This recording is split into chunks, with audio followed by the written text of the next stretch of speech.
ছাত্ৰ ছাত্ৰীসকল Babul teaching YouTube চেনেলটোলৈ তোমালোকক পুনৰবাৰ স্বাগতম জনাইছোঁ।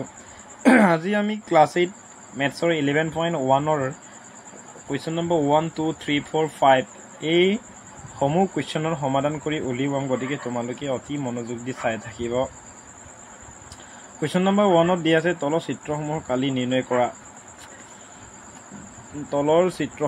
নিৰ্ণয় কৰা। আমাক চতুৰ্ভুজ দিয়া আছে, চতুৰ্ভুজৰ কালিসমূহ আমি উলিয়াব লাগিব, গতিকে সমাধান কৰি আহোঁ।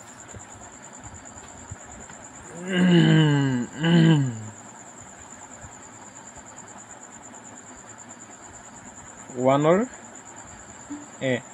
চতুৰ্ভুজটোত আমাক দিয়া আছে, হয়নে?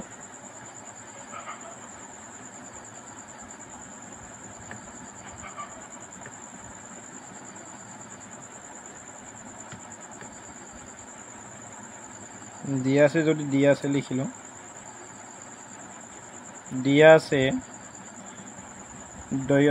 সমান্তৰাল বাহু দুডালৰ বাহুটোতো আমি ধৰি ল'লোঁ A ইকুৱেল 6 সেণ্টিমিটাৰ, B ইকুৱেল 12 সেণ্টিমিটাৰ আৰু কৰ্ণটোক আমি কি বুলি ধৰি ল'ম? H হাইট, কৰ্ণটোক হাইট বুলি ধৰি ল'লোঁ, হয়নে? এই হাইটে কিমান দিয়া আছিলে আমাক? হাইট 4 সেণ্টিমিটাৰ। এতিয়া আমি জানো কি উলিয়াব লাগিব? আমি ইয়াৰ পৰা এৰিয়া উলিয়াব লাগিব, কালি উলিয়াব লাগিব, হয়নে? আমি জানো চতুৰ্ভুজৰ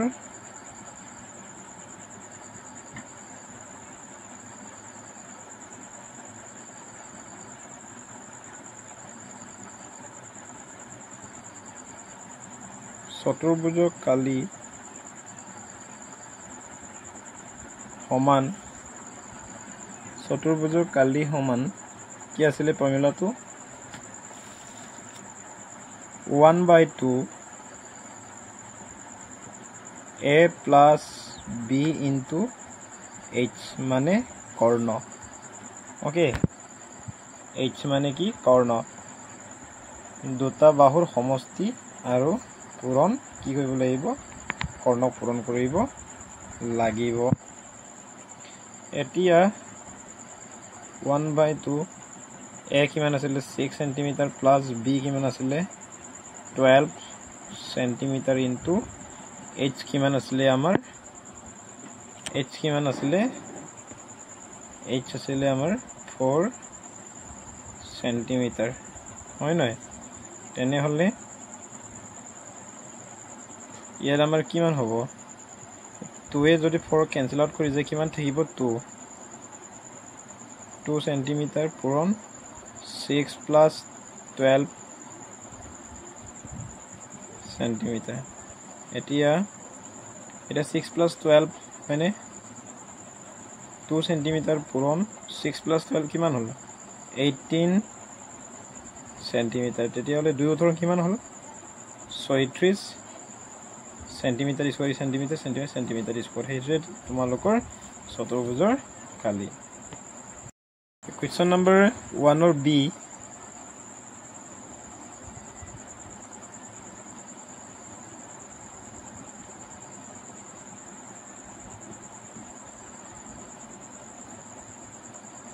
সমাধান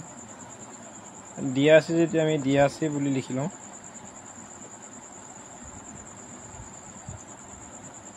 দিয়া আছে বাহু দুডাল A ইকুৱেল কিমান দিয়া আছে? 10 সেণ্টিমিটাৰ, B ইকুৱেল কিমান দিয়া আছিলে? 16 সেণ্টিমিটাৰ আৰু হাইট কৰ্ণ H ইকুৱেল কিমান দিয়া আছে? 10 সেণ্টিমিটাৰ। আমি জানো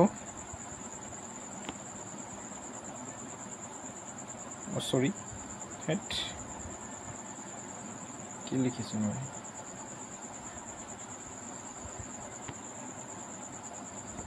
আমি জানো যে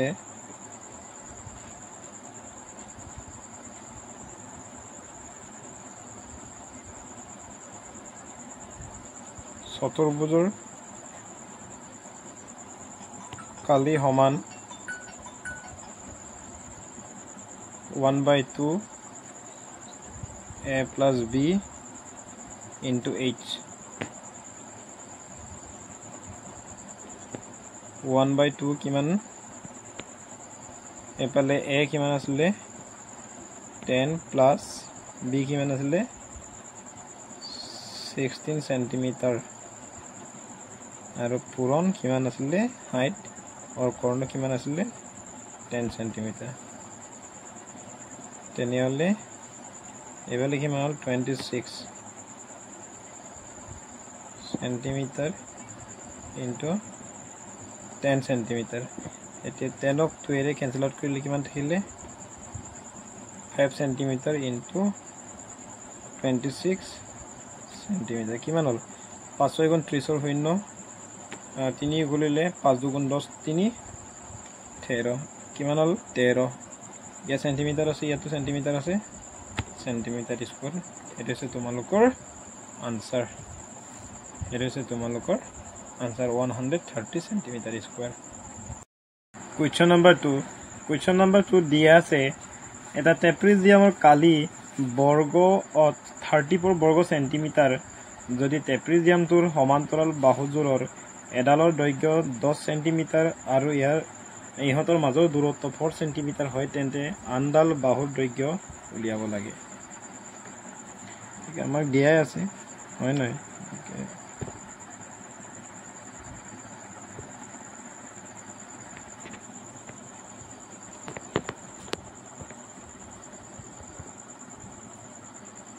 Question number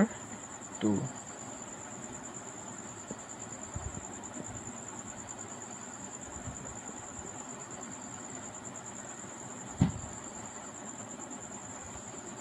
আমি দিয়া আছে বুলি লিখিলো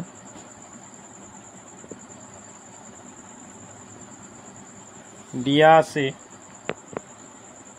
ট্ৰেপিজিয়ামৰ কালি ওকে ট্ৰেপিজিয়ামৰ কালিটো আমি ইয়াত কি লিখিম এৰিয়া এ বুলি লিখি লৈছো এৰিয়া ইকুৱেল কিমান 34 সেন্টিমিটাৰ স্কয়াৰ আৰু যদি ট্ৰেপিজিয়ামটোৰ সমান্তৰাল বাহুজোৰৰ আনডালৰ দৈৰ্ঘ্য 10 সেন্টিমিটাৰ বাহু এ কিমান বুলি কৈছে 10 সেন্টিমিটাৰ আৰু বাহু বি ভ্যালু দিয়া নাই ইয়াত ইহঁতৰ মাজৰ দূৰত্ব h মানে হাইটৰ দূৰত্ব কিমান 4 সেন্টিমিটাৰ দিয়া আছে 4 সেন্টিমিটাৰ তেনেহলে বি এটাকে ভিৰ আমি উলিয়াব লাগে কোৱেশ্চন মাৰ্ক আনডাল বাহুৰ দৈৰ্ঘ্য আমি উলিয়াব লাগে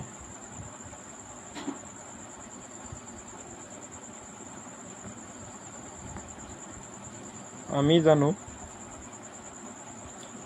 এৰিয়া ইকুৱেল এটা ট্ৰেপিজিয়ামৰ ফৰ্মুলাটো কি আছিল এৰিয়া ইকুৱেল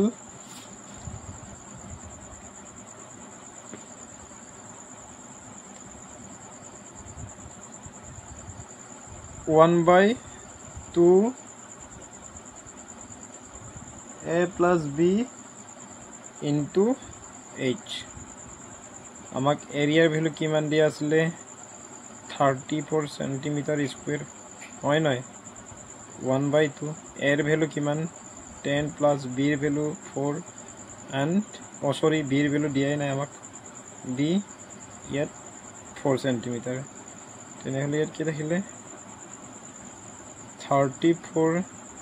সেন্টিমিটার স্কয়ার 2 এ 4 ক্যান্সেল কৰিলে কিমান থাকে 2 সেন্টিমিটাৰ আৰু এফালে থাকিলে 10 plus b সেন্টিমিটাৰ হয়নে এতিয়া 2 সেন্টিমিটাৰ ইয়াৰ লগত পূৰণ হৈছে এফালে লৈ গলে কি হ'ব হৰণ 34 সেন্টিমিটাৰ স্কয়াৰ ডিভাইডেড বাই 2 centimetre equal 10 plus b centimetre এতিয়া 2 এ ক্যান্সেল কৰিলে কিমান বাৰ গল 17 সেন্টিমিটাৰ স্কয়াৰ এটা বসি গলে সেন্টিমিটাৰ ইকুৱেল এবেলে থাকিলে কিমান 10 plus b সেন্টিমিটাৰ এতিয়া 10 টো ইয়াৰ লগত পূৰণ হৈছে এফালে গ'লে কিমান মাইনাছ 17 মাইনাছ 10 সেন্টিমিটাৰ ইকুৱেল বি তেনেহ'লে কিমান হ'ব 17 ৰ 10 মাইনাছ হ'লে কিমান এইটো 17 ৰ পৰা 10 মাইনাছ হ'লে কিমান 7 সেন্টিমিটাৰ ইকুৱেল বি এতেকে বি ইকুৱেল কিমান 7 সেন্টিমিটাৰ এইটো হৈছে তোমালোকৰ আনসাৰ কোৱেশ্চন নম্বৰ 3 দিয়া আছে এটা চতুৰ্ভুজৰ কৰ্ণঢালৰ দৈৰ্ঘ্য 20 মিটাৰ আৰু ইয়াৰ ওপৰত বিপৰীত শীৰ্ষবিন্দু দুটাৰ পৰা টনা লম্ব দুডালৰ দৈৰ্ঘ্য 8.5 মিটাৰ আৰু 11 মিটাৰ চতুৰ্ভুজটো কালি নিৰ্ণয় কৰিব লাগে এতিয়া একেদৰে আমি একটা প্ৰসিডিউৰ আমি এপ্লাই কৰাৰ যেনে লাগিব কাৰণ একেটা দুইটা ফৰ্মুলাৰ একে যেন লাগে ওকে সো কোৱেশ্চন নম্বৰ 3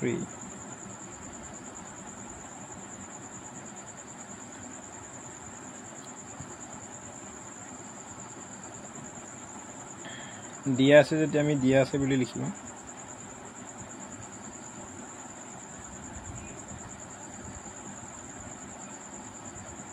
দিয়া আছে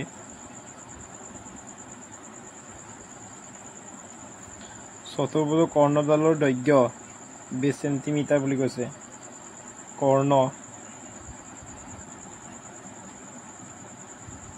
কৰ্ণটোক আমি দি বুলি ধৰিলো কিমান 20 মিটাৰ দিয়া আছে বুলি কৈছে আৰু ইয়াৰ ওপৰৰ বিপৰীত শীৰ্ষবিন্দু দুটাৰ পৰা টনা লম্ব দুডালৰ দৈৰ্ঘ্য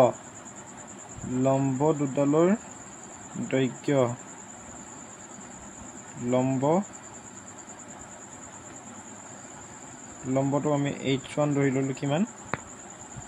লম্বটো h1 ধৰিলে কিমান হ'ব কিমান দিয়া আছিল 8.5 দিয়া আছে এটা মিটাৰ আৰু এটা কি লম্ব h2 ইকুৱেল কিমান দিয়া আছিল 11 মিটাৰ চতুৰ্ভুজটো কালি কিমান হ'ব এটাকে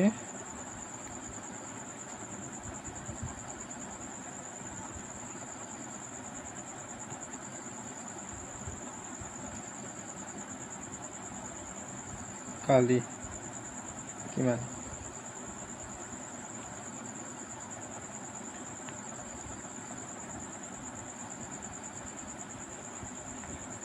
আমি জানো কালি এরিয়া ইকুয়াল কি half h1 plus h2 into d লম্ব 1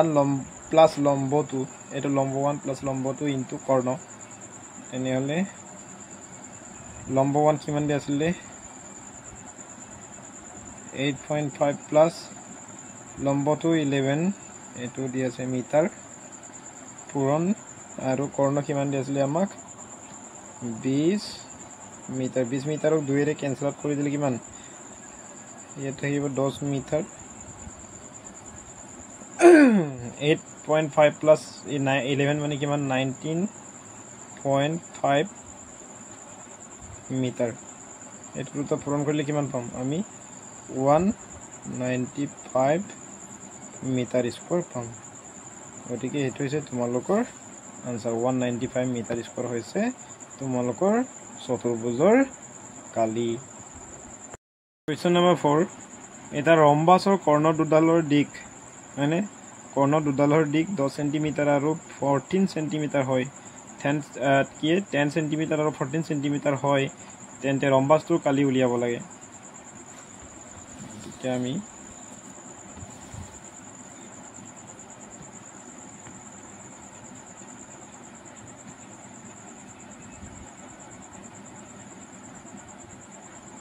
সমাধান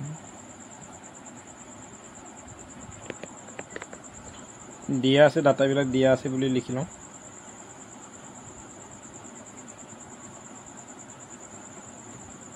দিয়া আছে আমাক কি ডাটা দিয়া আছিল ৰম্ব কৰ্ণ দুডালৰ ন কৰ্ণ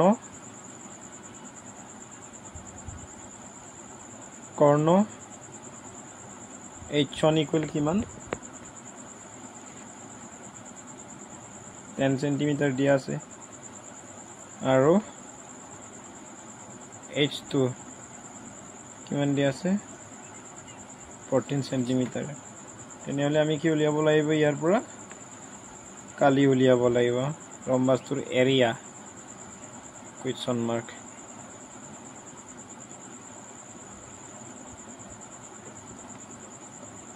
আমি জানো এৰিয়া আমি কেনেকৈ উলিয়াব লাগে এৰিয়া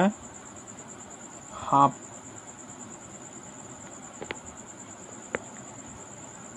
কৰ্ণ কি ধৰি ললো আমি h1 into h2 বুলি ধৰি ললো কৰ্ণ d1 d2 ধৰিব পাৰা ওকে h1 ৰ ভ্যালু কিমান 10 সেন্টিমিটাৰ আৰু h2 ৰ ভ্যালু কিমান 14 সেন্টিমিটাৰ এতিয়া 10 ক 2 ৰে কেনসেল কৰিলে কিমান 5 into 14 সেন্টিমিটাৰ এটো সেন্টিমিটাৰ স্কয়াৰ হ'ব কাৰণ সেন্টিমিটাৰ স্কয়াৰ ইয়াতো সেন্টিমিটাৰ স্কয়াৰ হ'ব নিলে 5 ৰ কিমান 5 7 গুণ 5 4 গুণ 20 ৰ হৈ ন 2 কৰিলে 5 5 2 7 70 70 সেন্টিমিটাৰ স্কয়াৰ হয় এটো তোমালোকৰ এৰিয়া এতিয়া কোৱেশ্চন নম্বৰ 5 এটা চতুৰ্ভুজৰ কালি 1 বৰ্গ সেন্টিমিটাৰ হয় তেন্তে হাকালম্ব দুডালৰ দৈৰ্ঘ্য 6 সেন্টিমিটাৰ 4 সেন্টিমিটাৰ হ'ব হাকালম্ব দুডালৰ লম্ব হোৱা কৰ্ণডালৰ দৈৰ্ঘ্য নিৰ্ণয় কৰিব লাগে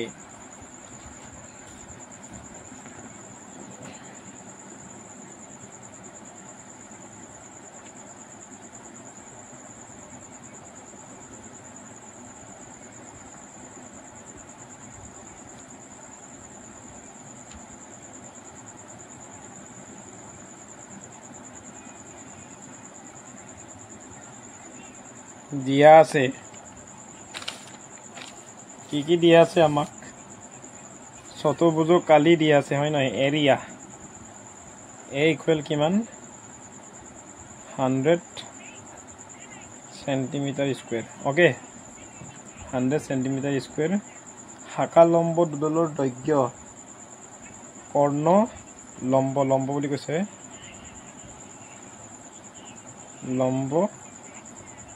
লম্বটো আমি h1 এৰি ধৰিব পাৰা d বুলিও ধৰিব পাৰা ওকে লম্ব অথনি আমি কৰ্ণ বুলি ধৰিছিলো একো নাই লম্ব h1 ইকুৱেল কিমান আমাৰ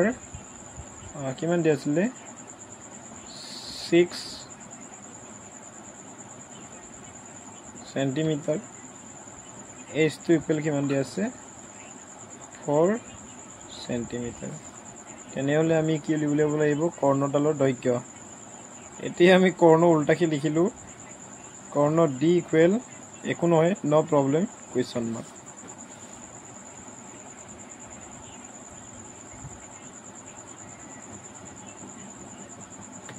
আমি জানো এৰিয়া ইকুৱেল হাফ অফ কি চতুৰ্ভুজৰ ন চতুৰ্ভুজৰ কি আছিল h1 হাকালম্ব দুডালৰ সমষ্টি পূৰণ কৰ্ণডালৰ পূৰণ হয় নহয় হাকালম্ব দুডালৰ সমষ্টি পূৰণ কৰ্ণ হাকালম্ব ইয়াত বৰ্গ কিমান দিয়া আছিল এৰিয়া কিমান দিয়া আছিল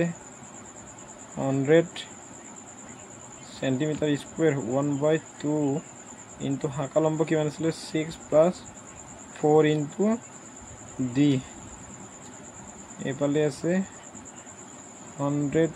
সেন্টিমিটার স্কয়ার এতিয়া 6 প্লাস 4 মানে কিমান 10 ইনটু d কিমান থাকিলে 100 সেন্টিমিটার 10 ক 2 ৰে কেনসেল কৰিলে কিমান 5 ইনটু d হয় এতিয়া 5 তে ইফালে আনিলে ইয়াত লোড পূৰণ হৈছে এপ্লাই লৈ আনিলে কিমান কি হৈ যাব হৰণ সেন্টিমিটাৰ স্কয়াৰ ডিভাইডেড বাই 5 সেন্টিমিটাৰ হয় ইকুৱেল d এটো ডিভাইড কৰিলে কিমান হ'ব এটো ডিভাইড কৰিলে 20 হ'ব 5 এৰে হৰণ কৰিলে কিমান হয় বুলি কৈছে 20 সেন্টিমিটাৰ হয় এটো হৈছে তোমালোকৰ আনসাৰ